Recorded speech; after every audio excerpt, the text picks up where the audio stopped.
ఇష్టమైన food తినేందుకు hotels కావచ్చు, లేదంటే రిసార్ట్స్ కావచ్చు, చాలా ఫుడ్ తీసుకోవడానికి ఇష్టపడుతుంటారు. ఇలాంటి పరిస్థితిలో వందలు, వేలు లేదంటే ఫుడ్ తిన్నా గూడా హాస్పిటల్‌కి అయ్యే ఖర్చులు లక్షల్లో ఉంటాయి. సాధారణంగా గతంలో చూసాం.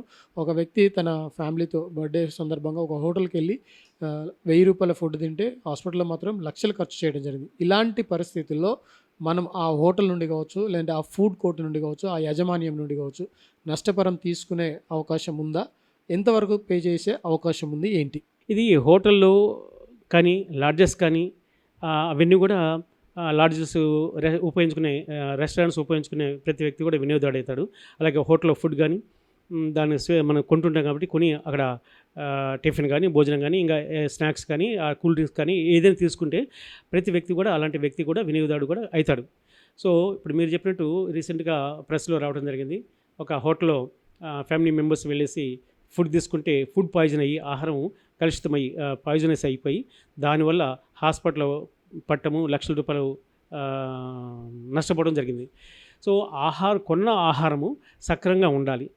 దాంట్లో చెడిపోయిన, పాచిపోయిన లేకపోతే పాయిజనస్ అయినప్పుడు కూడా అలాంటి ఫుడ్ సరఫరా చేసిన ఆ హోటల్ గానీ, రెస్టారెంట్ గానీ ఖచ్చితంగా అది సేవా లోపం కిందకొస్తుంది. Deficient service కిందకొస్తుంది. దీంట్లో కూడా ఇన్స్పెక్షన్ చేసి ఈ కేసులో పేషెంటు దగ్గర బిల్లు ఉంది కాబట్టి ఆ పేమెంట్ చేసిన రిసీట్ ఉంది. అదేవిధంగా కంప్లెయింట్ రావడం జరిగింది. పోలీస్ కంప్లెయింట్ ఇచ్చినట్టుంది. తర్వాత అదేవిధంగా అధికారులు ఇన్స్పెక్ట్ చేయడం జరిగింది. అండ్ తర్వాత హాస్పిటల్‌లో హాస్పిటల్ డాక్టర్స్ కూడా డయాగ్నోస్ చేసి ఫుడ్ పాయిజన్ అని చెప్పేసి డయాగ్నోస్ చేయటం, డయాగ్నోస్ చేసి దానికి సర్టిఫికేట్స్ ఇవ్వటం, ట్రీట్మెంట్ ఇవ్వటము అంతా జరిగింది కాబట్టి ఖచ్చితంగా ఇది కలుషితము అంటే హానికరమైన ఆహార పదార్థాలను అమ్మటం హజార్డస్ టు హెల్త్. హానికరమైన ఆహార పదార్థాలను అమ్మి, ఆ హానికరమైన ఆహార పదార్థాలు తెలియక ఉపయోగించుకున్న ఈ హోటల్‌కెళ్ళిన, రెస్టారెంట్‌కెళ్ళిన వ్యక్తి కూడా వినియోగదారుడైతాడు. సో, దీనివల్ల ఎంత నష్టం అది హాస్పిటల్ బిల్స్ ఎంతైతే అంత ఇవ్వాల్సొస్తుంది. అదేవిధంగా తీవ్రమైన మానసిక వేదన అనుభవించాడు. కాబట్టి ఈ మానసిక వేదనకు కూడా తగిన నష్టపరిహారం ఇవ్వడానికి అవకాశం ఉందండి. ఎందుకంటే అక్కడ నష్టపరిహారం అనేది కేస్ టు కేస్ ఉంటుంది. ఎంత ఇవ్వాలనేది సపోజ్ ఒక షాప్‌కెళ్తాం. ఒక మన సబ్ స్టాండర్డ్ మెడిసిన్ ఉంటుంది, లేకపోతే స్పూరియస్ మెడిసిన్ ఉంటుంది, ఎక్స్‌పైరీ మెడిసిన్ ఉంటుంది. అది రూ. 5 కావచ్చు, టాబ్లెట్ రూ. 10 కావచ్చు, లేకపోతే రూ. 50 కావచ్చు. అది యూజ్ చేసినందువల్ల సీరియస్ ర్యాషెస్ రావచ్చు, లేకపోతే రియాక్షన్ రావచ్చు, ఆ పేషెంట్ చనిపోవచ్చు. అలాంటి సందర్భంలో నువ్వు రూ. 100 పెట్టి టాబ్లెట్ ఇంజెక్షన్ తీసుకున్నావు, లేకపోతే రూ. 50 పెట్టి టాబ్లెట్ కొన్నావు, దాని ధర ఇది రూ. 50 కాబట్టి నీకు రూ. 50 అంటే కాదు. దీని కాన్సిక్వెన్స్ ఏంటి? ఏం జరిగింది? ఇక్కడ ఆర్థికంగా ఎంత నష్టం జరిగిందో ఉంది. ఇది కాకుండా తీవ్రమైన మానసిక వేదన, ఇంకోసారి టైమ్లీ ట్రీట్మెంట్ లేకపోతే పేషెంట్ చనిపోవడం కూడా అవకాశం ఉంటుంది.